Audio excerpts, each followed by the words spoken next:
Pasado alas 4 ng hapon kahapon nang mahagip sa CCTV ang isang lalaking estudyante na nagmamadaling lumabas sa gate ng Las Piñas National High School.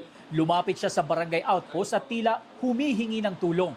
Maya-maya, may kita na ang mobil at ilang tauhan ng barangay na nagmamadaling pumasok sa gate ng paaralan. May humingi po ng tulong. Nakita ko yung bata nakahiga na lang. Ang dami talagang dugo. Ayon sa pulisya, isang lalaking estudyante ang nasaksak sa loob mismo ng paaralan.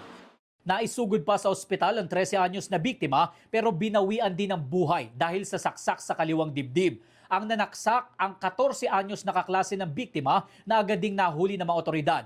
Ang ugat ng krimen dahil sa sukli ng biniling tubig sa kantin noong recess nila. Ayon sa pulisya, inutusan ng Child in Conflict with the Law o CICL ang biktima na bumili ng tubig.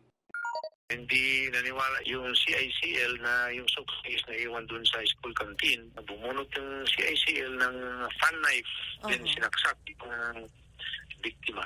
Ang nagluluksang pamilya ng biktima nananawagan sa paaralan na dapat mas higpitan pa ang inspeksyon sa entrance ng paaralan. Hindi po maulit. Hanggang po isang bis nangyari yan Halos pangalawa na huli nangyari. Na-turn over na sa Bahay Pag-asa ang CICL na nakatakdang suriin kung may discernment sa kanyang nagawa. Sinusubukan pa namin makuha ang pahayag ng pamilya ng lalaking nanaksak.